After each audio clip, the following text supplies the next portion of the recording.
até quando perceber que a cooperação é mais importante que a competição. Isto não quer que nós sejamos menos ambiciosos ou que não gostemos de competir, mas acima de tudo devemos cooperar. Cooperar como cidadãos, cooperar como empresários, cooperar como pessoas. E isso acho que faz de nós pessoas mais felizes e faz do mundo em que nós vivemos um mundo melhor. A multiplicação vem da cooperação e não vem da competição. Tu não consegues mais porque competes, tu consegues mais porque cooperas. Porque cooperas. E se depois trouxermos isto para o nosso país, trouxermos isto para a nossa escala, nós percebemos que é mesmo muito importante a cooperação, que é o que, na minha opinião, mais tem faltado nos últimos anos para nós subirmos de nível, para nós passarmos para o nível seguinte, que é deixarmos esta causa da Europa que todos falamos e que não conseguimos porque atuamos todos individualmente. Nós temos medo de ser grandes, nós temos medo do grande, nós temos medo de dizer que temos sucesso, porque o sucesso em Portugal é penalizado, o sucesso em Portugal é criminalizado socialmente. Enquanto nós não mudarmos este mindset, enquanto nós não mudarmos esta forma de pensar, nós iremos ter sempre esta pequenez no nosso cérebro. Como diz o nosso Ministro da Economia, que é algo que eu gosto muito de ouvir dizer, nós não conseguimos tirar o minifúndio das nossas cabeças. E isso bloqueia-nos. Bloqueia-nos enquanto cidadãos, bloqueia-nos enquanto empresários, bloqueia-nos enquanto país. E, portanto, um dos meus propósitos, enquanto cidadão, enquanto empresário, enquanto dirigente de uma associação empresarial, é mudar isto. É, de facto, fazer com que nós não tenhamos medo de pensar em grande. Eu lembro-me quando estava na universidade, há um dia que o nosso professor de gestão estratégica, qualquer disciplina assim, chega lá, ele era gestor, portanto, ele não era professor a full time, ele era gestor, tinha as empresas e ia lá como deviam ser a maioria dos nossos professores. Infelizmente isso não acontecia. Aliás, eu hoje dou aulas, eu debato-me claramente por isso. Mas esse professor chega lá e ele, logo no primeiro dia de aulas, ele pergunta-nos a nós todos o que é gerir para vocês? O que é gerir? O que é gerir? E isto bateu a todas as pessoas. Ele fez esta pergunta a todas as pessoas. E todos nós a dar-nos respostas o mais pomposas possíveis. Não é? Portanto, nós inventávamos a teoria da gestão. E ele disse uma coisa que foi: gerir é ter bom senso. Isto.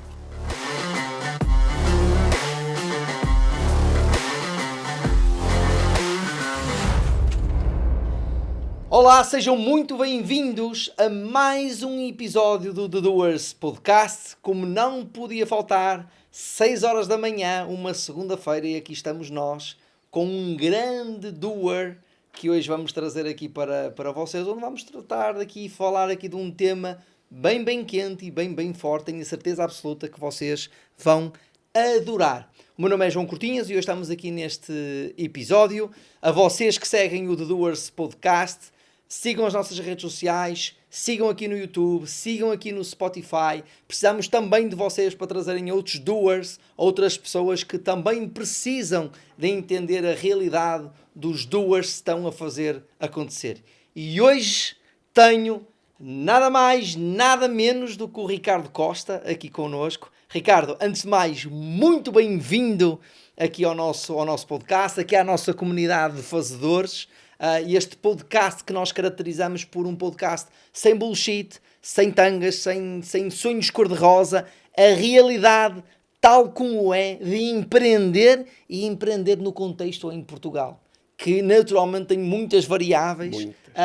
Mas por isso, Ricardo, é um prazer enorme ter-te aqui. Muito obrigado, João. É um gosto. Sabes que já vínhamos a falar disto há algum tempo e por isso é com muito gosto que estou aqui contigo para falarmos então como fazer acima de tudo. Boa. Sabes, Ricardo, eu quando pensei neste podcast, e a verdade é que eu não te conhecia ainda pessoalmente, e conhecemos há uns tempos atrás por um outro episódio, mas aí eu já tinha-te feito o convite e tu já tinhas aceito. E por isso, muito obrigado por isso. És realmente um gajo impecável, sinceramente, és mesmo um gajo impecável. Mas naturalmente, quando pensei aqui neste podcast, o teu nome, mesmo não te conhecendo, e só porque te sigo nas redes sociais, pensei logo, eu tenho que trazer cá o Ricardo. Tenho mesmo que trazer o Ricardo para o nosso ecossistema, mesmo. Vamos a isso. E por isso estou mesmo feliz e agradecido. Aumentas a responsabilidade, mas vamos tentar não defraudar. Sim, eu acho que é mesmo nós entendermos o teu valor e naturalmente eu quero dar o melhor às pessoas. E quero trazer os melhores aqui para o nosso podcast, melhor no sentido dos temas que fazem fit, naturalmente com isto. Não estamos aqui a medir o que é melhor, o que é pior. Nada disso. E por isso queria mesmo, e estou mesmo feliz por estares aqui. Obrigado. E ainda mais feliz pela pessoa fácil que tu és, de bom trato. Por isso eu digo-vos duas, não é só redes sociais, és mesmo assim, e por isso fico mesmo feliz. Nem podia ser de outra forma, porque se alguém fizesse de ator para as redes sociais e depois na vida real, curto, vamos chamar assim, é muito curto. É muito curto. E de um momento para o outro desmorona-se. Top. Por isso tenho a certeza absoluta, Doers, que vai ser um grande podcast. Fiquem por aí, não se vão arrepender. E por isso vamos iniciar aqui a nossa odisseia aqui. Olha, Ricardo, naturalmente que tu hoje tens uma exposição muito grande no digital, não só no tecido empresarial, a norte ainda mais, mas também no tecido empresarial a nível nacional, naturalmente, e aliaste, entre aspas, a tua passagem para o mundo digital, não é? Hoje não é segredo a quem está um bocadinho atento às redes sociais, tu hoje és o top voice número 1 das redes sociais. Do LinkedIn. Do LinkedIn, exatamente. LinkedIn. Okay. Até nisso és modesto. Até nisso, verdade, eu queria usar isto como claimer. Não, mas sim, sim, estamos naturalmente a falar do LinkedIn, número 1, mas muito mais do que seres o top voice número 1 do LinkedIn em Portugal, muito mais do que seres apelidado como o CEO feliz de um grupo feliz, de um grupo que transparece e naturalmente sente a felicidade, o bem-estar dos colaboradores, muito mais do que isso, Ricardo, quem é que é o Ricardo? Se nós tivéssemos se tivesse aqui alguém a falar sobre ti, como é que tu achas que essa pessoa te iria apresentar? Quem é que é o Ricardo Costa aqui para a nossa audiência que pode ainda não te conhecer? Acho estranho, mas podem não te conhecer, naturalmente. E ainda bem, naturalmente. Não fazia sentido estarmos aqui, não é? De todo, não é? Mas quem é que é o Ricardo Costa? Como é que tu te defines, Ricardo? Olha, uma pessoa feliz, acima de tudo, uma pessoa de bem com a vida, uma pessoa que gosta dos outros. Em conversa com um amigo meu e que hoje temos uma relação muito, muito próxima, eu vou dizer quem é, que é o Rui Bairrada, do Doutor Finanças. Ele vai passar por aqui. Eu não tenho dúvidas. Não tenho dúvidas. O que é que eu acho que nos distingue é uma coisa tão simples, que é gostar de pessoas e tratar as pessoas como pessoas. Sejam elas CEOs, diretores financeiros, comerciais, empregados de armazém, empregados de limpeza, independentemente do cargo, da função, do estatuto, tratar todos de uma forma igual, acima de tudo tratá-los como pessoas. E acho que é isso que nos diferencia. Eu e o Rui aqui temos, de facto, muito em comum, porque vivemos esta forma tão simples de olhar a vida. Ser felizes com a vida. A vida tem momentos bons, tem momentos maus. Eu também os tenho, não sou diferente de ninguém. Não é por ter um departamento da felicidade no Grupo Bernardo da Costa que as 24 horas do meu dia são sempre felizes. Não. Nem as 24 horas do dia das pessoas que trabalham no Grupo Bernardo da Costa também o são, mas as minhas muito menos. Mas, acima de tudo, estou bem com a vida.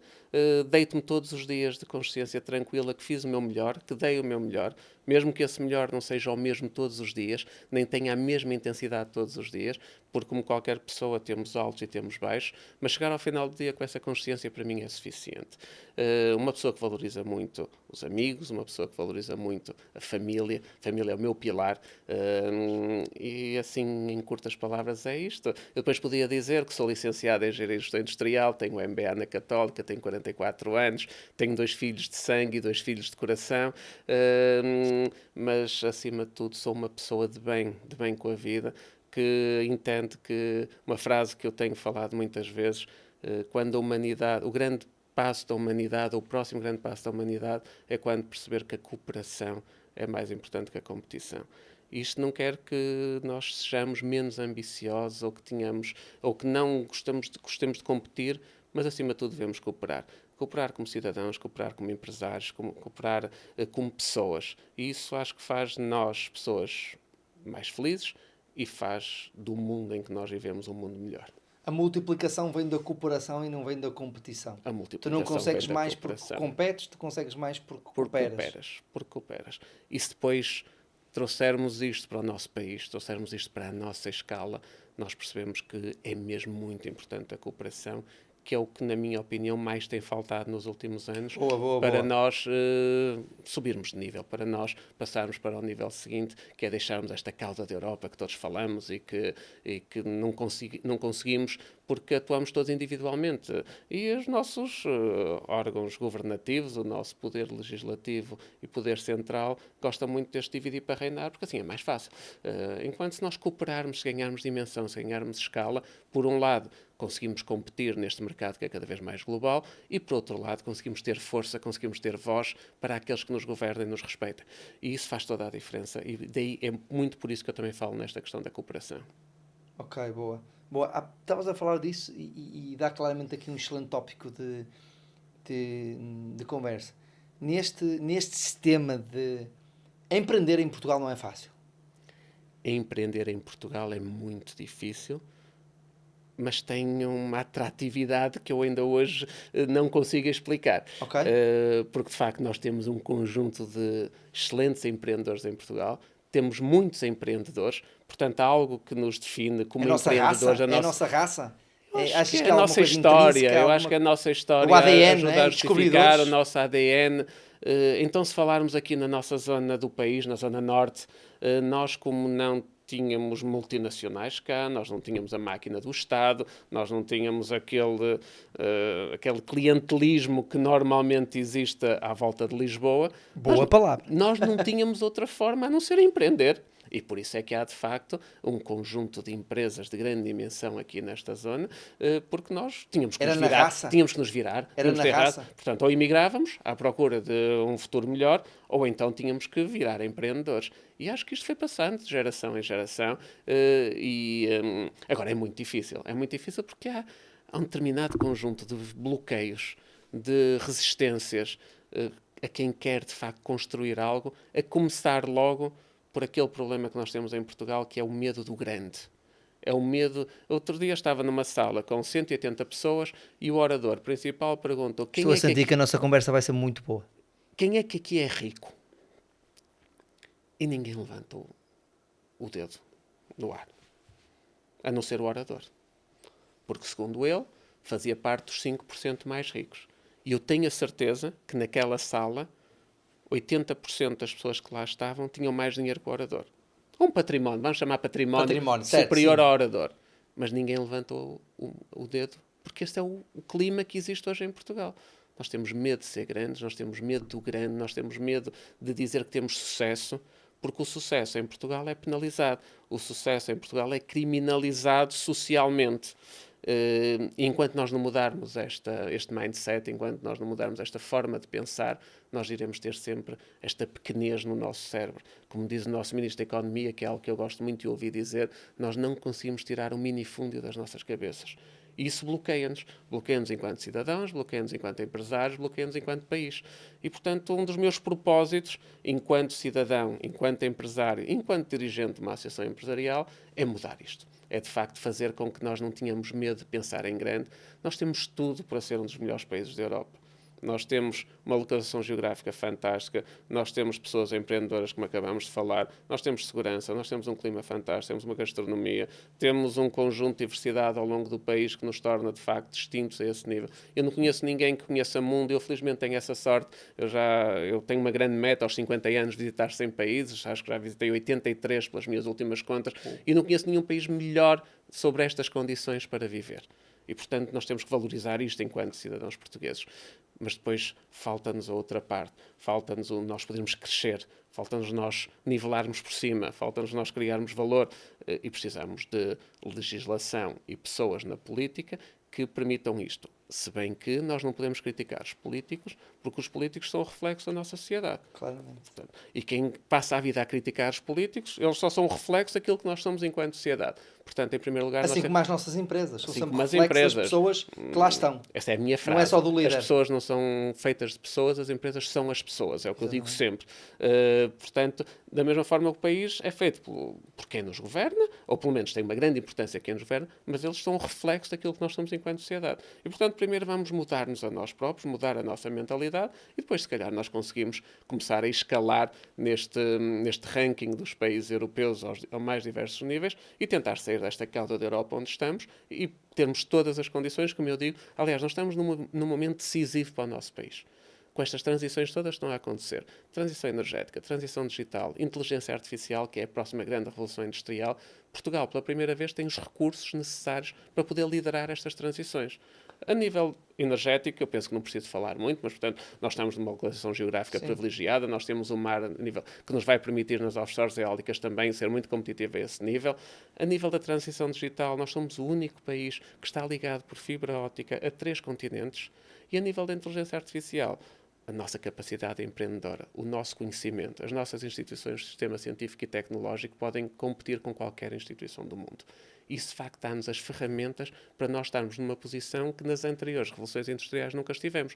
Nós não tínhamos gás, nós não tínhamos petróleo, nós não tínhamos um conjunto de recursos minerais e naturais que nos permitia, sim, estar na linha da frente. E hoje podemos. Portanto, faltam-nos as políticas, faltam-nos as pessoas. Mas o que é que nos trava? É chique espertice? Há uma questão cultural, como em tudo. Como nas empresas, muitas vezes o que trava é a cultura organizacional, no país o que nos trava é a nossa cultura. Que há quem diga que é por sermos latinos, que há quem diga que é por sermos desenrascados, que há quem diga que é por não sermos metódicos, que há quem diga que é por não termos, de facto, a disciplina que nos obriga, a consistência. Quando nós nos comparamos com países do centro e do norte da Europa, muitas vezes o que dizem é a questão da disciplina, portanto, da nossa consistência. Nós somos muito mais do desenrasco, nós somos muito mais do inventar. E somos ótimos nisso. Somos ótimos nisso. Se aliássemos isso a algum método, a algum planeamento, e se aqui há 100 anos isto era desconhecido, de difícil acesso, hoje em dia tudo está acessível. Nós hoje perguntamos um toque no ecrã, ou uma pergunta ao chat GPT, agora sim. Ou o que for. E, portanto, nós podemos aliar tudo o que eram as nossas vantagens competitivas e colmatar o que eram as nossas falhas com a acessibilidade que nós temos hoje à informação. E a informação é poder. E, portanto, aqueles que conseguirem... E por isso é que nós temos exemplos de muito sucesso por esse mundo fora. De portugueses que conseguiram aliar, de empresas portuguesas que conseguem competir nos mais diversos mercados, quando antigamente onde é que nós conseguíamos competir? Em África. Era onde nós conseguíamos competir. Hoje não. Nós temos empresas portuguesas que competem na Ásia, competem no Médio Oriente, competem pela Europa, temos líderes de referência em qualquer parte do mundo. Nós temos esta geração, que é a geração com mais qualificações sempre da nossa história, que está a dar cartas lá fora e que é requisitada lá fora, porque, de facto, as nossas instituições do sistema científico e tecnológico têm uma capacidade formativa muito acima da média. Como país, falta-nos o fator de atratividade para que esta geração não queira fugir de Portugal, que é aquilo que está a acontecer neste momento. E, de facto, nós temos um problema em Portugal que é gritante, nós temos salários baixos, ponto. Portanto, temos que todos, em conjunto, trabalhar para este que é, para mim, o principal problema do país neste momento. Nós temos salários baixos. Mas são as empresas que pagam pouco? São as pessoas que produzem pouco? Ou são os impostos que são demasiado altos sobre a carga laboral? A primeira e a terceira. Essa questão das pessoas produzirem pouco, isso é uma falácia que se inventou aí para dizer que os portugueses são poucos produtivos. Eu tinha que te provocar. O Carlos Ribas, que é o presidente da Bosch Portugal e que, portanto, conhece a Bosch pelo mundo fora, desmonta isso muito bem, porque isso, a produtividade tem a ver com o salário. E, portanto, se nós, com os salários que temos, vamos ter sempre poucos produtivos. As empresas têm uma grande responsabilidade nisto. Nós passamos muitos anos com empresas. Claro que depois as políticas empresariais também têm algumas. Passamos como empresários muito satisfeitos a ser mão de obra barata para produzir para o estrangeiro. E, portanto, não capturávamos o valor. Portanto, esta região onde nós estamos aqui hoje, em Famalicão, e, portanto, esta região da Val do Ave, se calhar é o exemplo mais gritante disso, no que se refere, por exemplo, ao setor do calçado. Portanto, onde um par de sapatos era produzido aqui em Famalicão a 12, 14 euros e era vendido em Itália a 300, 400 euros. Em Portugal só ficavam uns 12 ou 14 euros. O resto, que era puramente marca, fica tudo lá fora. E, portanto, felizmente já há casos, aqui também nesta região, que perceberam isso e, portanto, começaram a capturar o valor, a lançar as suas próprias marcas, mas foram aqueles que lutaram contra o sistema e que não tiveram medo de crescer, medo do grande. E, portanto, os empresários têm uma missão que é capturar valor para as suas organizações e, com esse valor, pagar melhores salários. Agora, também há uma discrepância muito grande daquilo que um empresário efetivamente paga e aquilo que o trabalhador efetivamente recebe.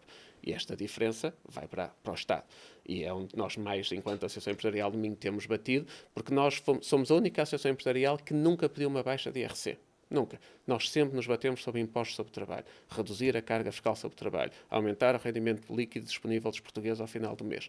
E, portanto, tem que haver, como eu disse há pouco, um esforço das empresas, mas um esforço do Estado muito grande, porque, de facto, a carga fiscal sobre o trabalho, e mais concretamente a carga fiscal sobre os salários, é, de facto, altíssima em Portugal, onde faz com que uma pessoa acima de 1.500 euros seja rica em Portugal. Isso nós sabemos que não é.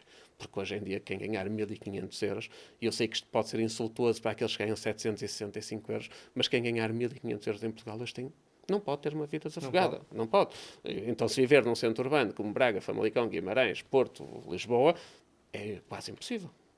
Mas há quem viva com menos. Muito menos. E é isto que nós temos que mudar. Enquanto empresários, temos a missão de proporcionar melhores salários aos nossos trabalhadores. Enquanto cidadãos, temos a obrigação de pedir ao Estado para que, de facto, reduza a carga fiscal sobre os salários, para que os portugueses possam melhorar a sua qualidade de vida. Portugal fez um caminho excepcional no que se refere às qualificações das pessoas nos últimos 25 anos. Há 25 anos nós comparávamos muito mal com a média da União Europeia e comparávamos muito mal com aqueles países que entraram mais recentemente na União Europeia, países de leste, Hungria, Roménia e outros. Nestes 25 anos conseguimos corrigir isso. Que hoje nos ultrapassam. Mas hoje ultrapassam-nos. E eu acredito que muito disso tem a ver com as qualificações da população. Porque há 25 anos as qualificações das pessoas desses países eram muito superiores às nossas. Nós corrigimos isso. Agora falta nós conseguirmos atrair os jovens qualificados. Porque se nós continuarmos a investir em formação de jovens qualificados, eles irem exercer as suas funções para outros países, Portugal como país não vai ganhar com isso e vai continuar a ficar, entre aspas, com os menos qualificados. Algo também muito importante e que eu nunca gosto de deixar por dizer, e os empresários, eu sou presidente de uma associação empresarial, às vezes ficam chateados comigo, mas eu tenho sempre que o dizer, nós temos o maior gap de países da OCDE no que se refere às qualificações entre empresários e trabalhadores. Nós temos trabalhadores muito mais qualificados que os empresários em Portugal. E, portanto, é necessário também fazer um caminho a este nível. É preciso requalificar, é preciso... Nós tínhamos aquela ideia que estudava-se até o 12º ano, até à licenciatura, e depois até aos 65 anos não era preciso estudar mais. Acabou isso. O mundo está a mudar muito depressa. Mas a nova geração de empreendedores já muda isso. Para os 40, só que o 50, exatamente, o tecido empresarial só não é feito pelas startups, não é? Nem é feito por esta geração. É feito pela outra geração, que tem que perceber que tem que se requalificar. Por um lado, para se adaptar a estas transições todas que estão a acontecer neste momento na economia e no mundo, e por outro lado, para algo muito importante, para perceber esta nova geração que está a entrar no mercado de trabalho. Porque aqui que também está um gap muito, muito complicado e que está a causar porque esta geração olha para o mercado de trabalho de uma forma diferente como a minha olhava, como a tua olhava. Esta geração vive no imediatismo, esta geração vive no envolvimento, vive na decisão de hoje, na flexibilidade, vive em muita coisa que nós não estávamos habituados. Nós, há 20 anos, se me dissessem a mim, olha, há aqui um plano de carreira que te vai levar daqui a 3 anos a ser promovido. Nós achávamos isso normal. Se hoje disseres a um jovem de 22 anos passar vai demorar 3 anos para ser promovido, ele vai logo procurar uma alternativa. Mas tu achas que hoje estamos mais numa geração de direitos do que obrigações? Do que deveres? Eu acho que esta nova geração também tem que perceber que tem deveres. E acho que eles saem da faculdade, aqueles que completam o ensino superior, um pouco deslocados do mundo real e do que é que os espera nas empresas. E também por isso, e aproveitando só isto, nós em maio lançamos na EMIN um programa que se chama Go to Labor, que é precisamente levar empresários associados da EMIN e dos órgãos sociais da EMIN a ir às universidades, aos politécnicos, às escolas profissionais, numa conversa muito informal, como esta que nós estamos a ter aqui, explicar-lhes bem o que é o mercado de trabalho e o que é que os espera. Porque eles saem de lá desajustados ao que é o mercado de trabalho. A pensar que, de facto, é só direitos, mas não, também têm deveres. Agora, nós temos que perceber esta geração. Porque se não a percebermos, vamos estar nós, enquanto empresários, desenquadrados daquilo que é o nosso maior ativo para os próximos 10 a 20 anos. Até que venha outra geração com valores diferentes e que, se calhar, aqui não há melhor nem pior, mas se calhar ainda vão ser mais exigentes do que esta. E, portanto, se os empresários não fizerem este caminho, vão ter um problema de gestão das suas empresas. E pegando nesse tema da geração, Sim. né? Olhando hoje, estás à frente de um grupo que é um grupo geracional. Sempre te viste a ser empreendedor? Sempre me via ser empreendedor. Vamos ver. Eu sempre tive a expectativa de um dia vir a liderar o grupo empresarial que o meu avô fundou. E que depois o meu pai e o meu tio deram continuidade nos 30 anos seguintes. Sim, a liderar o grupo. Houve uma fase da minha juventude onde eu não pensei que ia ser tão empreendedor. Portanto, via-me a seguir o negócio da família e a dar continuidade simplesmente ao negócio que já existia, que era uma empresa só. Portanto, porque de 1957 a 2004, eu entrei em 2001, só existiu uma empresa. Portanto, não era um grupo empresarial. Esta veia empreendedora depois já veio nos tempos da faculdade, onde eu fui presidente de uma associação académica durante 3 anos, aqui da Universidade de Lusíada, de Famalicão. E isso começou-me a mostrar que eu, de facto, gostava de criar coisas, gostava de explorar novas oportunidades. E a primeira empresa que eu crio, que lá está em 2004,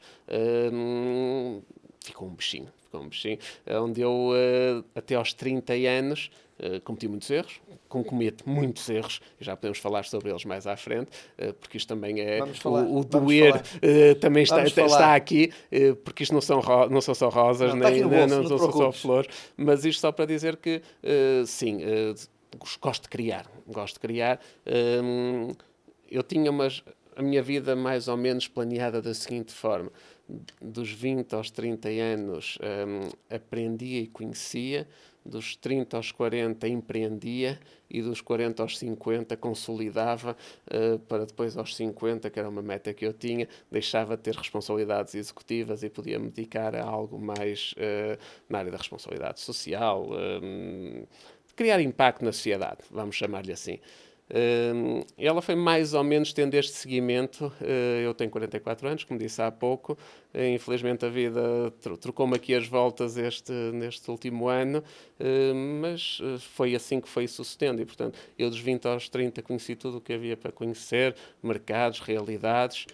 Dos 30 aos 40 empreendi muito, criei muitos negócios, uns prosperam, outros fecharam, e dos 40 em diante procurei consolidar os negócios que tinha criado na década anterior, sempre estando atento a novas oportunidades, como foi, por exemplo, esta oportunidade do Quanto Custa que surgiu este ano, mas a ideia, se me perguntam neste momento, não é criar novos negócios, é consolidar os negócios que já existem. Ok. E quando chegas ao grupo, não é? No teu primeiro ano, que tipo de desafios é que... Porque tu chegas a um grupo que já tem a sua personalidade, já tem os seus métodos de trabalho, tu és uma pessoa que vem cheia de energia, cheia de ideias novas. Quais foram os desafios que... Olha, cometi todos os erros que se podem cometer. Eu terminei a faculdade e não fui diretamente para o Grupo Bernardo da Costa. Eu passei aqui numa fábrica de calçado aqui em Famalicão, a Iaco Shoes.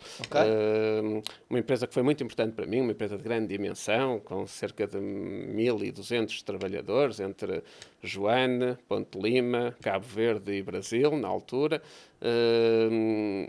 E era importante para mim ter essa experiência fora do grupo, para não ir diretamente à universidade, como ao filho do patrão que acabou o curso e foi logo colocado. Sim. E, portanto, foi para mim importante, apesar de ter sido curta, foi importante. Mas quando cheguei à empresa, um grupo familiar, na altura com 45 anos, mais coisa, menos coisa, quase toda a gente tinha andado comigo ao colo, lá dentro, com uma carga familiar muito forte. Portanto, eu quando entrei tinha 3 tios, um pai e 6 primos. Em 40 pessoas, portanto 25% das pessoas eram da família, com aquela política de que os membros da segunda geração ganhavam todos o mesmo e o da terceira ganhavam todos o mesmo, independentemente do que fizessem, das suas responsabilidades. Eu cheguei lá, queria mudar aquilo tudo de uma vez. Portanto, num mês eu tinha a expectativa de conseguir mudar tudo aquilo que eu tinha, por um lado, aprendido na universidade, por outro lado, a experiência prática da associação empresarial e, por outro lado, o que tinha visto na IAC, uma empresa de grande dimensão.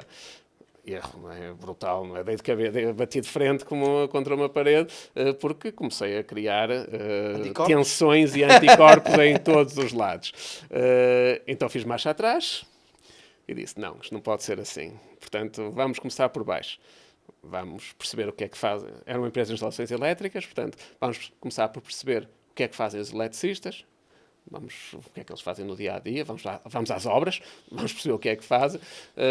Os meus primos, que não eram licenciados na altura, vamos perceber o que é que fazem, os meus tios também, e vamos pouco a pouco, vamos conquistando respeito das pessoas, porque se nós pretendemos liderar alguém, nós primeiro precisamos perceber o que é que essas pessoas efetivamente fazem. Quais são as suas dores, quais são as suas expectativas, como é que se vêem dentro da organização. E, portanto, temos que ver a realidade desde baixo. E, portanto, andei 2 anos a fazer isso. Chão de fábrica? Não era fábrica, mas a expressão aplica-se. Era o chão de fábrica, era o chão de fábrica. Eu, quando criamos a Bernarda Costa Segurança, que se dedicava a instalações de segurança, eu andei em cima de escadas a ligar sirenes, a montar alarmes, a perceber como é que aquilo funcionava. Porque se um dia eu queria gerir uma empresa que estivesse ligada à segurança, eu tinha que perceber o que é que...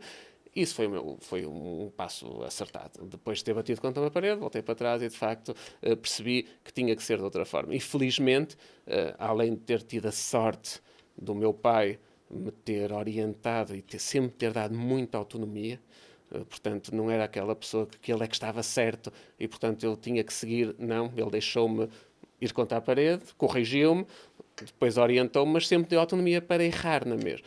E tive a confiança do meu tio, que foi muito importante, a 100%, e se hoje consegui o que consegui, devo-lhes muito, essencialmente ao meu pai, acima de tudo por uma coisa que eu acho que é a mais importante de todas. Conseguiu-me transmitir na perfeição o que eram os valores do grupo.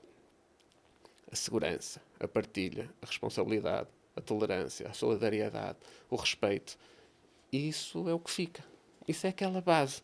Porque nós somos muitas vezes tentados enquanto empresários. E então, quando ganhamos esta projeção mediática. Que levam, onde nós sejamos abordados muitas vezes e com muita frequência para coisas que podem ir contra estes valores, é muito importante nós termos bem em cima de... E mesmo assim cometemos muitos erros. Mas os valores, para mim, são aquelas linhas vermelhas que eu procuro sempre não ultrapassar. E isso tem-me dado a tal coerência que eu acho que é das ferramentas mais importantes que nós temos na gestão. Eu costumo dizer que 99% dos nossos problemas enquanto líderes e gestores se resolvem com 2 coisas. Coerência e bom senso. O bom senso ajuda-nos a, de facto, a tomar as decisões com base na informação que temos e colocando-nos um pouco por cima e não olhando só para o nosso umbigo. E a coerência faz com que nós ganhemos o respeito das pessoas, porque nós mantemos uma linha, nós não pedimos aquilo que não fazemos e, portanto, 99% dos meus problemas... É engraçado isso que tu dizes. Sabes que na faculdade, eu lembro-me de poucas coisas da universidade. Nem vou falar sobre isso, porque até parece mais. Nós estamos aqui no Conselho da Universidade, mas eu depois já te digo essa, porque é gira. Mas eu lembro-me quando estava na universidade, há um dia que o nosso professor de gestão estratégica, qualquer disciplina assim, chega lá, ele era gestor, portanto, ele não era professor a full time, ele era gestor, tinha as empresas e ia lá como deviam ser a maioria dos nossos professores. Infelizmente isso não acontecia. Aliás, eu hoje dou aulas, eu debato-me claramente por isso. Mas esse professor chega lá e ele, logo no primeiro dia de aulas, ele pergunta-nos a nós todos o que é gerir para vocês? O que é gerir? O que é gerir? Pá, e isto bateu a todas as pessoas. Ele fez esta pergunta a todas as pessoas. E todos nós a dar-nos respostas o mais pomposas possíveis. Não é? Portanto, nós inventávamos a teoria da gestão. E ele disse uma coisa que foi: gerir é ter bom senso. Isto. E ficámos todos tipo... Mas é isto. É gerir é ter bom senso. É senso comum. Gerir é ter senso comum. E, portanto, muitas das vezes nós andamos aqui à procura das técnicas de gestão, dos modelos de gestão, e no final do dia o senso comum é naturalmente a coerência, que é para, efetivamente, a bota bater com a perdigota. Exatamente. E no final do dia nós tomarmos decisões, não é? Porque gerir é tomar decisões. Não é? Há quem diga que nós tomamos 30 mil decisões por dia, entre as micro e as macro. Mas enquanto gestores, isto cresce. Ou melhor, se calhar o número de decisões não aumenta muito, mas a responsabilidade das decisões aumenta bastante. Deixa-me então pegar isto nas decisões. Quando chegaste ao grupo, sim, e bateste de frente e, portanto, dizer, pá, calma lá que isto não vai ser como eu aprendi na escola, mas qual foi aquela decisão que tu tiveste que tomar Porque, repara, há uma coisa que eu costumo dizer que é empreender do zero não é fácil. Mas empreender do 100 também não é. Os vícios estão lá todos. Se eu amanhã, não, mas até mesmo, se eu amanhã eu monto a minha empresa, a minha startup, e eu levo essa startup à falência, pá, está tudo bem, eu comecei do zero, fui ao zero. Agora, eu começo numa empresa que já está no 100, ou no 1000, ou no 10.000, e a levo ao zero, E isso é uma grande sabes qual é o ditado das empresas familiares, não é? É, Portanto, a primeira geração constrói, a segunda mantém, a terceira destrói. Isso, não é? isso. E, portanto, há essa Aliás, conotação logo com a terceira hoje há geração. hoje há cursos de gestão para terceiras gerações. Exatamente. A associação familiar para a terceira geração. Exatamente. Eu no outro dia estava a falar com uma pessoa que ela me dizia: o meu marido neste momento está a fazer um curso porque a empresa é familiar, já vão na terceira geração e claramente é a Porque terceira. é difícil, a vários níveis. Já para nem falar na questão relacional, em teoria, isto é tudo na teoria, a segunda geração entre irmãos é sempre muito mais fácil que uma terceira geração entre primos. Entre primos. E depois entre cunhados dos primos, ou cunhados dos primos não, mas entre cônjuges Sim, dos sim, primos, tudo fica mais difícil. E tu tens a Mas sua também opinião, não é? há a questão da própria sucessão familiar. Nós temos um exemplo em Portugal, e que também é daqui de muito perto, que eu acho que é aquele que deve ser dado quando se fala em sucessões familiares, que é de casais, vamos sempre ter os casais, onde de facto tiveram a capacidade, na segunda geração, realizar um pacto de família e definir regras claríssimas de como é que se iria proceder a gestão do grupo, sendo ele familiar, quantas pessoas podiam estar da família, quantas pessoas tinham que vir de fora, como é que se acedia aos lugares de administração, como é que as pessoas da família iriam evoluir dentro da organização. E, de facto, foi um exemplo, e por isso que hoje tem o sucesso que tem, e eu gosto sempre de referir isto, além de sermos amigos, mas é um exemplo de sucessão de empresas familiares. Mas é difícil, e eu vejo muitas empresas que, por quererem manter... Eu digo já, eu não tenho nenhum desejo especial que seja um dos meus filhos a ficar na gestão da empresa. Okay. Eu quero que seja a melhor pessoa que fique na gestão da empresa. E muito provavelmente ela, a seguir a mim, não vai ser gerida por ninguém da família. Porque infelizmente aconteceu o que aconteceu. Estava preparado para ser o meu irmão, mas muito provavelmente não vai ser ninguém da família. E se perguntas-me, dormes mal ou não dormes por causa disso? Ou nada, zero. Fundamental. Que eu consiga passar à próxima gestão os valores que me foram passados a mim pelo meu pai. Com isso, e tendo uma boa pessoa, porque é o que eu digo, às vezes perguntam-me nas universidades, ou mesmo os jovens de startups, o que é que eu preciso ser para ser um bom empresário? Primeiro tens de ser boa pessoa. O resto vais adquirir. Ser boa pessoa é que é difícil mudar. Mas se fores uma boa pessoa com os valores certos, o resto tu vais conseguir adquirir, porque não falta formação ou qualificações para claro. Todo o resto. Hard skills. Portanto, qual é a minha preocupação para a próxima pessoa que vier a desempenhar funções de liderança na empresa? E mesmo porque há outra coisa que é preciso desmistificar. Nós, para sermos empreendedores, não temos que criar empresas. De todo. Okay? Que é uma coisa que eu digo muito. Qualquer um de nós pode ser empreendedor na sua organização, que é o que eu mais motivo as minhas pessoas a fazer dentro da organização. E, portanto, não precisa ser CEO, nem precisa, pode ser empregado de armazém, pode ser recepcionista, pode ter a função que tenha, pode ser empreendedor no seu local de trabalho. As empresas conseguem isso, são as empresas que, de facto, conseguem atingir o sucesso. Boa, sim. E há outros casos, né? Estavas a falar nessas empresas, mas há várias empresas que tiveram esse desafio. Mas voltando aqui ao desafio da Tens de perguntar qualquer coisa de uma decisão não que é eu isso, também não sei se eu fugi, desculpa. Não, sem stress. A conversa é nossa. A conversa é nossa. Mas voltando a esse desafio da gestão e que gerir é naturalmente o bom senso e tomar decisões, e que nós temos de tomar as tais 30 mil, por acaso não sabia desse número, das 30 mil decisões, qual é que tu achas que foi aquela decisão que lá atrás tu tomaste e que foi game changer?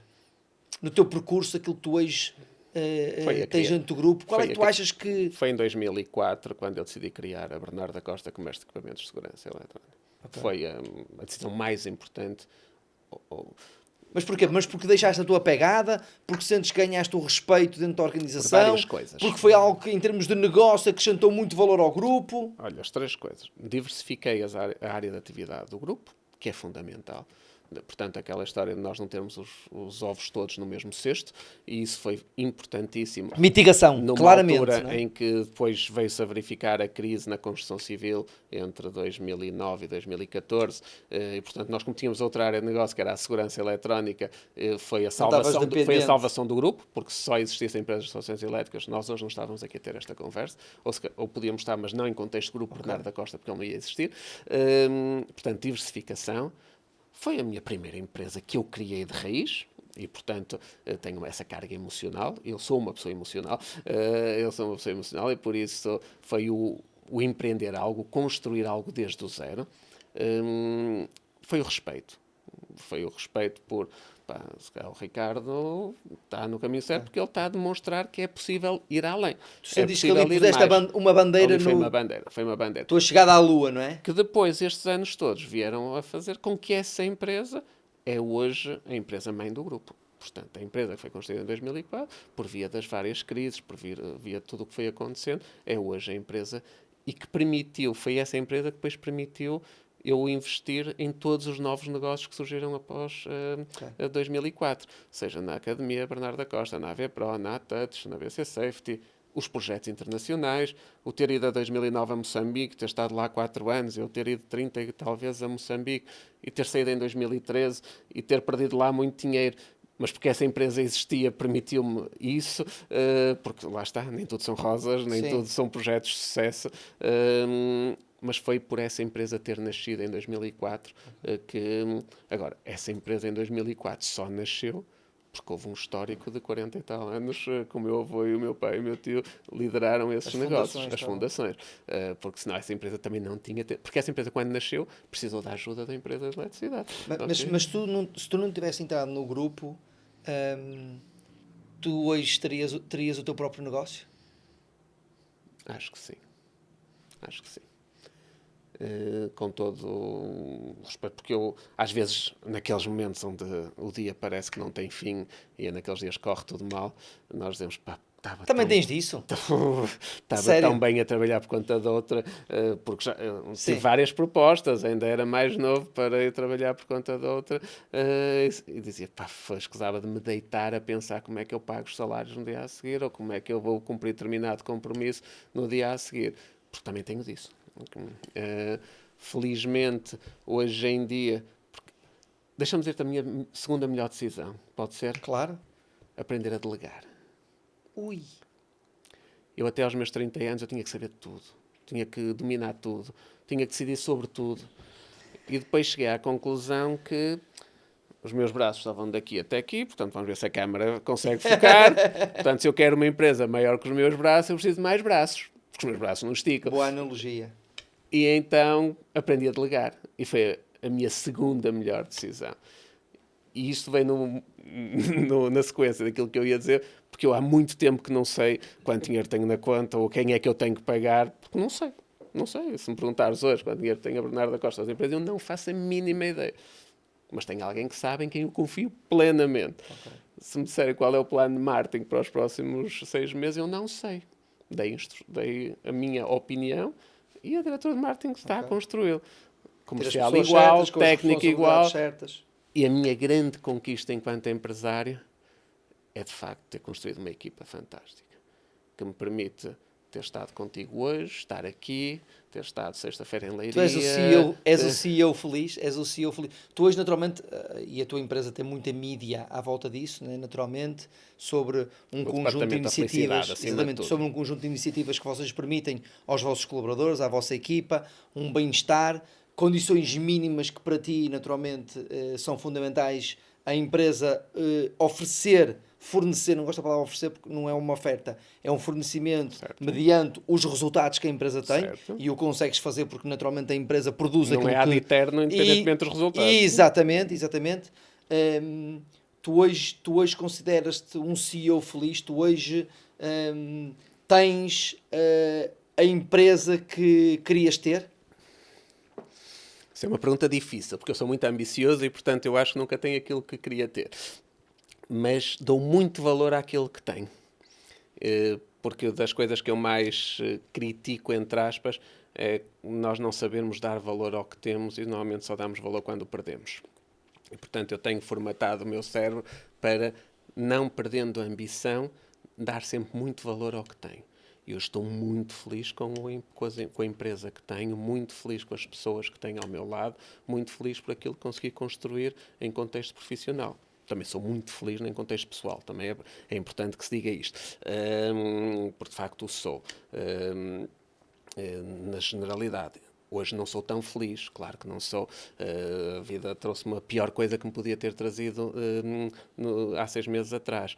Mas fazendo uma análise da minha vida, eu sou uma pessoa feliz, uma pessoa como profissional.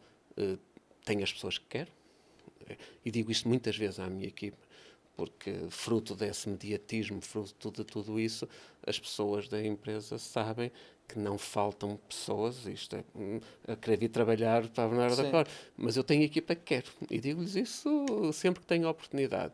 E, portanto, Mas sim. isso é por causa da cultura? Isso sente-se que hoje a empresa tem uma cultura que efetivamente atrai qualquer tipo de talento? João, essa é a base. Uma empresa que, depois da pandemia, não se fala noutra coisa a não ser felicidade em contexto de trabalho, felicidade organizacional, amor corporativo. E trabalho remoto? E trabalho remoto. Mas é verdade. E nós, como em 2017 tivemos aquela ideia peregrina, que na altura foi muito criticada por ser lamechas, de criar um departamento da felicidade, como demos esse passo antes, hoje estamos a colher um pouco esses frutos e eu acabo por ser requisitado para falar muito sobre isso. E, portanto, eu digo, não se fala noutra coisa a não ser nisto, que é muito relevante. Mas não se pode acordar e dizer, hoje a minha empresa vai passar a ser feliz. Vou criar um departamento da felicidade e a partir de agora está um mar de rosa. Tudo assenta numa cultura organizacional que eu tenho a sorte de ter herdado. Não foi criada por mim. Não tenho esse mérito. Mas é que não tenho mesmo. Foi criada pelo meu avô, que já em 1957 tratava assim as pessoas. Na sua época, no seu tempo. Sim, mas uma não cultura, levava para Punta Cana, levava para o FIR, não levava para o Manel ou para a Ribeira de Pena, mas era em sua casa. Os trabalhadores iam ao sábado à sua casa, os trabalhadores iam ao sábado numa caminhoneta para o FIR. Mas uma Portanto, cultura forte como lá. vocês hoje têm é muito mais do que tratar bem as pessoas. Porque isso é uma questão de educação, isso é uma questão de entender que do outro lado está um ser humano. O tratar tem várias dimensões. É o reconhecimento, é a valorização, é a progressão, é aquela história que para mim é fundamental. Eu não me importo nada a ser a pessoa mais estúpida na sala. Primeiro vou aprender.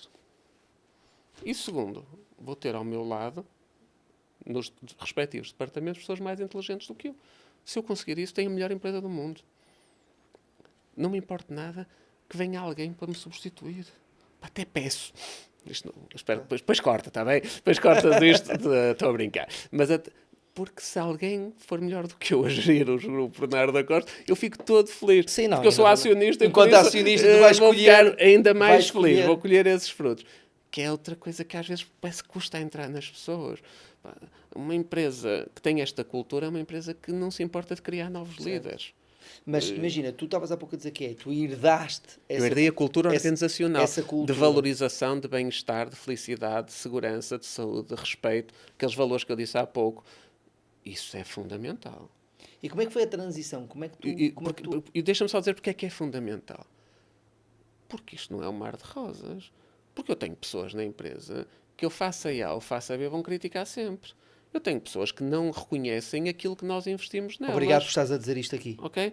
Eu tenho pessoas a quem eu ofereço coisas que me custam muito dinheiro e que nem sequer reconhecem. Como é que tu lidas com isso? Às vezes apetece-me dizer, deixa-me acabar com isto tudo. Mas depois penso, não. Porque eu acredito que é assim. Porque eu recebi uma cultura organizacional que é assim. E porque a grande maioria das minhas pessoas reconhece aquilo que eu estou a fazer por elas. Eu não, é a empresa. Porque eu não faço certo, nada. Sim, mas não, eu mas não tu enquanto líder... Mas é importante mas é verdade, que isto, sim, não mas é? é tu enquanto líder, Porque eu sou uma parte da equipa. Mas a verdade é, sou uma parte da equipa. És Tenho uma parte da responsabilidades. equipa, mas és o tenho uma capitão da responsabilidade, equipa. mas sou uma parte da equipa e, portanto, é por isto funcionar tudo em conjunto que é possível nós fazermos tudo aquilo que fazemos. Mas há dias em que apetece mandar tudo àquele sítio. Porque nós sentimos injustiçados. E o pior sentimento para mim é de ingratidão. É o pior. É com aquele que eu lido pior. Com aquele que eu tenho mais dificuldade. E esse rói, né? Esse corrói e faz-nos... E quem está mais próximo de mim na liderança da empresa, os meus diretores de departamento, sentem isso. E então, na fase de vida em que eu estou, isso ainda fica mais acentuado. Mas depois tenho que respirar 10 segundos, às vezes 30, às vezes 1 minuto, ou às vezes até dormir. E no dia a seguir já encaro as coisas de outra forma. Mas há momentos em que apetece, vamos acabar com... Porque, bem ou mal, só numa das empresas nós gastamos mais de 150 mil euros nestas coisas. Que podiam vir para os acionistas. Happiness style, não é? Podiam vir para os acionistas, não é? E é uma das empresas. Mas eu acredito que isso é fundamental. Boa. Por 2 coisas. Porque é uma pergunta que se faz agora muito. Mas esta história, esta treta da felicidade é lucrativa? Eu digo 2 coisas. Essa não é a pergunta. Nem deve ser feita essa pergunta. Porque nós temos como missão, enquanto empresas, fazer com que 1/3 da vida das nossas pessoas não fique prejudicada por elas serem felizes no local de trabalho. Porque houve alguém há 150 anos que se lembrou de dividir o dia em 3 partes. Portanto, 8 horas para trabalhar, 8 horas para dormir, 8 horas para conviver. Se nós retirarmos 8 horas da equação do trabalho, que em muitos casos são mais, como nós sabemos, Sim. a vida das pessoas deixa de fazer sentido. Portanto, nós perguntarmos, é quase como dizermos, a sustentabilidade é lucrativa? Não é pergunta, porque este é o mundo que nós temos para viver. Se nós dermos cabo dele, não temos outro para deixar aos nossos filhos. Não há mundo Portanto, está mais ou menos na mesma ordem.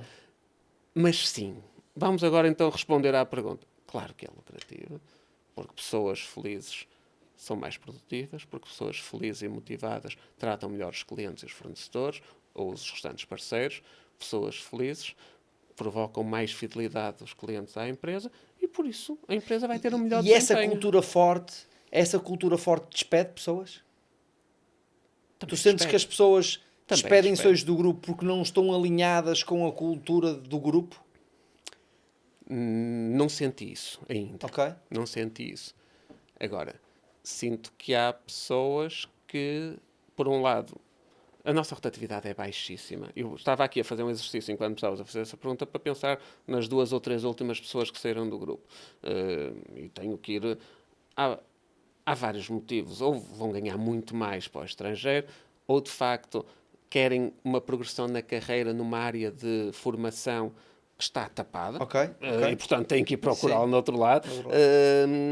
Por não se identificarem com a cultura do grupo. Que eu tenha conhecimento, não se despediram.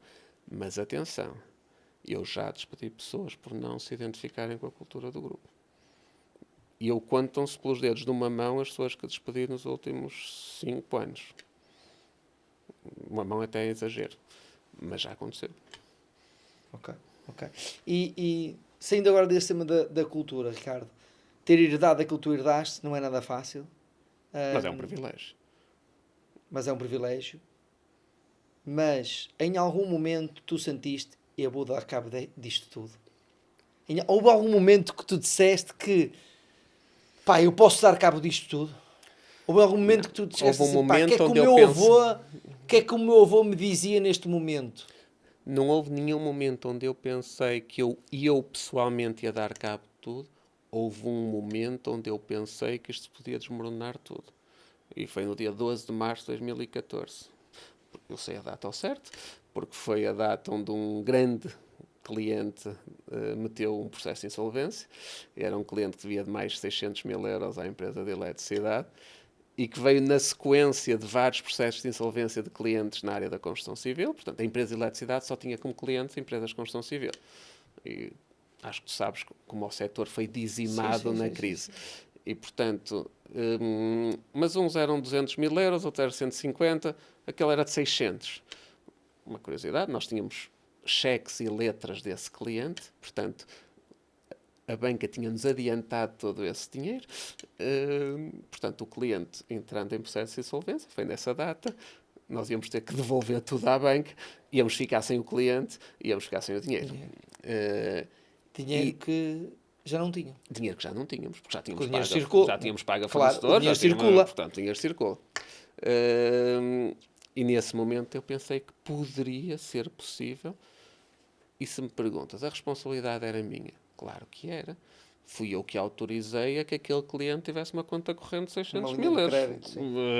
Fui eu que, portanto, em última instância era A minha. responsabilidade, E eu sim. podia dizer, opa, era o mercado, era a crise, que era mundial, que não era só da Bernardo da Costa, era... Naquele momento eu equacionei aquela empresa ter que colocar também ela um pé, só que já existiam naquela altura mais 4 ou 5 empresas no grupo. Numa delas, a Bernardo da Costa, que eu tinha criado em 2004. E eu sabia que se uma delas entrasse em pé, aquilo ia contaminar as outras todas, porque eu era avalista nelas todas, eu era gerente nelas todas. E perdi muitos anos de vida nesses 3, 6 meses.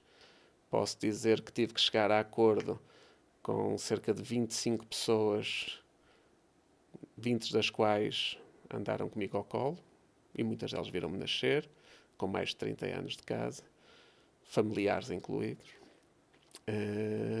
Mas foi a única forma. Felizmente hoje quase todos eles continuam a ter relações muito próximas connosco e vão a alguns dos nossos convívios.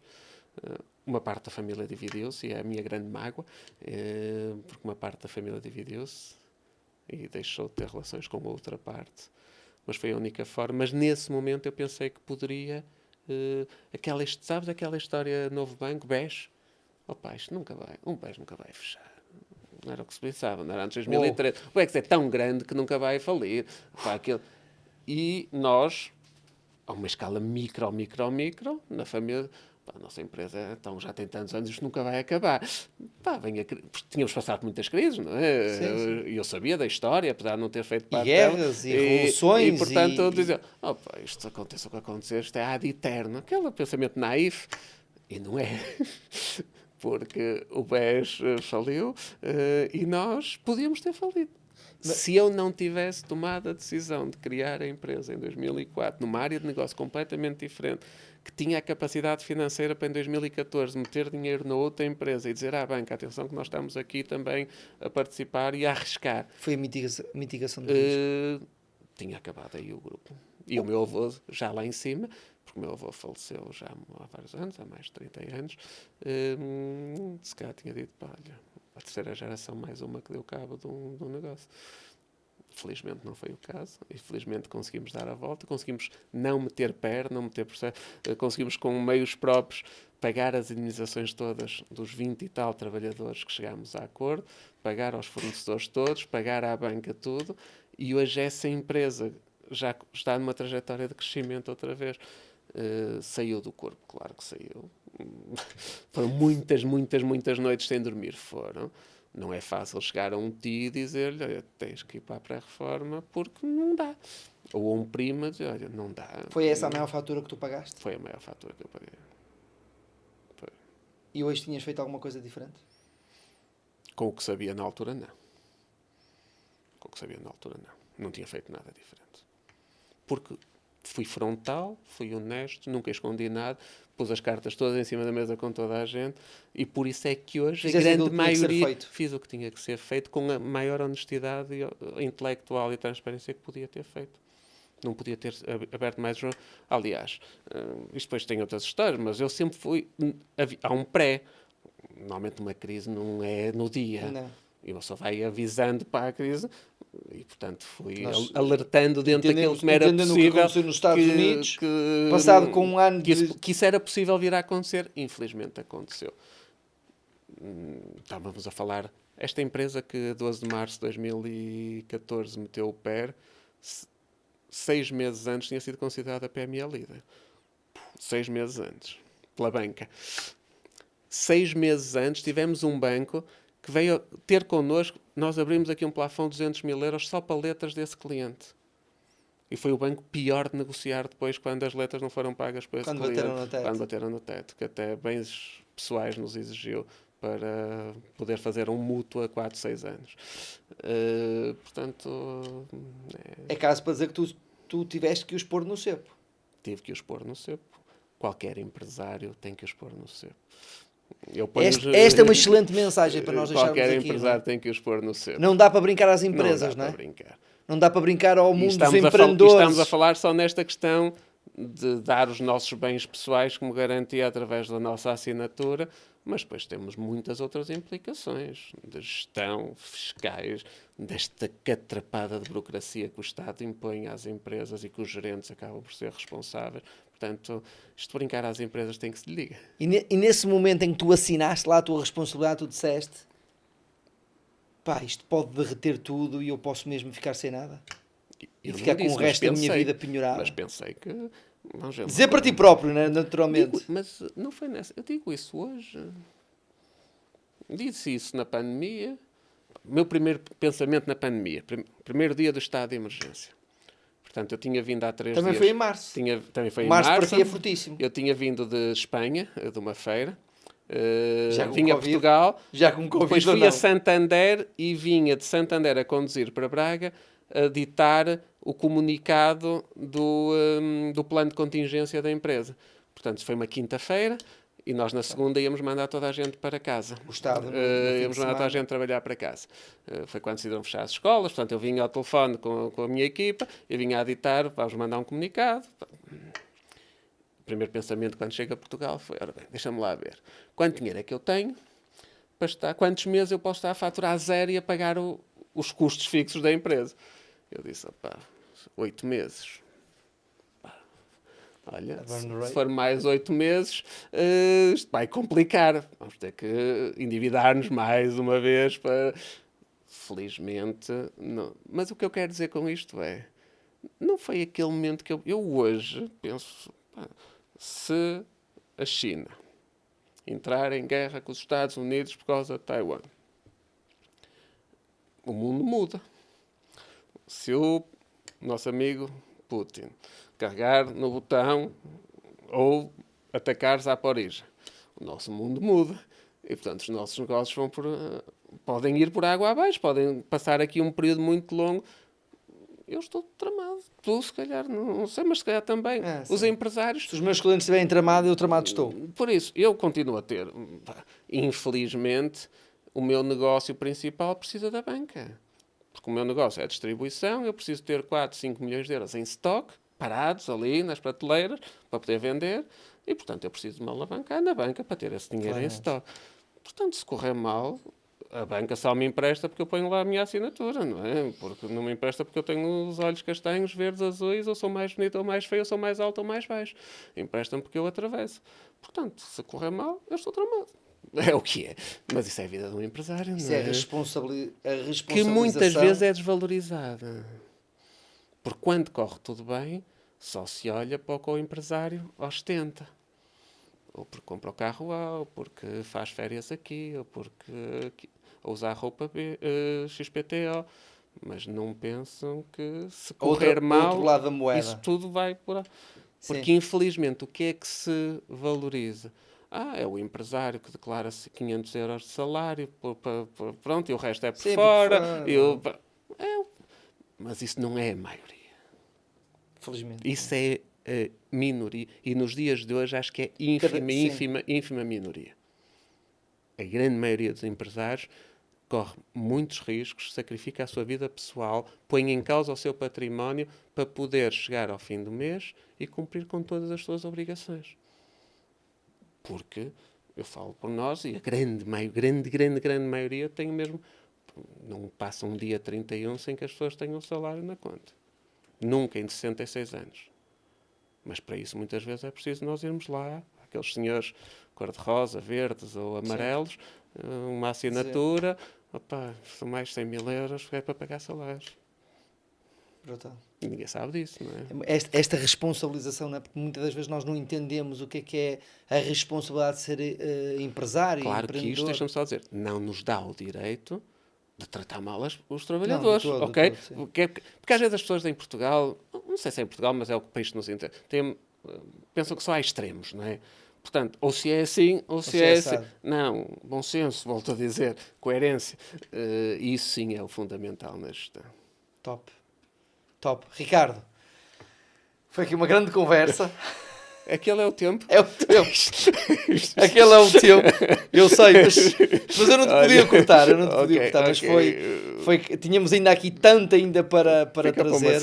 Acho que vai ter que haver uma segunda edição aqui contigo. Daqui a uns meses, olha, exatamente. muito obrigado por aquilo que trouxeste João. aqui. Obrigado. Falar sobre a responsabilidade do empresário. Falar sobre a parte cultural e uma cultura organizacional forte e que nem sempre é um sonho cor-de-rosa. Há também dissabores. Há dias em que nos apetece dizer assim, pá, não vale a pena, isto vai tudo, mas é com os cornos, eu vou, mas é fazer outra coisa qualquer. Portanto, foi uma conversa genuína, foi uma conversa daquilo que aconteceu. A fatura que tu pagaste, que está dentro de um grupo que é familiar, que em determinado momento houve uma divisão da família. Por isso é isto, doers. Isto é ser empreendedor, com muitas coisas boas, com coisas menos agradáveis. Há sempre uma fatura a pagar. Uma fatura a pagar. Mas naturalmente quando temos o nosso propósito e aquilo que nós queremos fazer, isso é o mais importante. E como tu disseste, apesar de tudo que aconteceu, estou bem, estou feliz, e gosto de fazer aquilo que eu faço, a conta lá à frente fecha. É isso mesmo. Não é? Por isso, Ricardo, foi um enorme gosto. Foi um gosto enorme. Muito obrigado. Tudo foi de coração e genuíno. Não tenho a menor dúvida. Acho que quem ainda não te conhece vai naturalmente seguir, portanto vais ganhar mais uns seguidores no LinkedIn. Não é um campeonato também, não é uma competição, mas acima de tudo é uma consequência. Eu sei que não, mas é bom termos referências como a tua, é bom seguir pessoas como tu e naturalmente que se partilhas esse conteúdo, obrigado por o partilhares, porque ajudam-nos a nós, empreendedores mais jovens, também a ter uma linha orientadora. Porque é muito fácil em determinados momentos nós às vezes nos desviarmos, como tu também. E por isso é sempre bom dizer, olha, está ali um gajo porreiro, vou ver o que é que ele diz, vou ler o que ele escreveu, para me ajudar também. Por isso, Ricardo, o meu obrigado por isso. Obrigado, não deixes de partilhar, não deixes de mostrar, não deixes de fazer, porque a mim ajuda-me. E por isso hoje eu acho que até foi um bocadinho egoísta ao trazer-te aqui, porque na verdade era uma excelente oportunidade e foi um excelente pretexto para eu ter aqui um bom espaço de conversa contigo. Obrigado. O primeiro de muitos, tenho certeza absoluta. Sem dúvida. Obrigado. Obrigado um abraço a todos. Um abraço. Comunidade, terminamos assim este episódio fantástico. São mais ou menos 7 horas da manhã. Está na hora de irmos fazer acontecer, está na hora de irmos fazer aquilo que tem de ser feito, que é aquilo que efetivamente um doer tem que fazer. Por isso, muito obrigado a todos. Sigam o nosso podcast, sigam as nossas redes sociais, partilhem este grande episódio que nós temos aqui com o Ricardo Costa nas vossas redes sociais, para que continuem não só a inspirar outros empreendedores, mas que acima de tudo passem a realidade tal como ela é, as dores verdadeiras de empreender e criar um negócio. Até ao próximo episódio. Muito obrigado, Ricardo, uma vez mais. Abraço.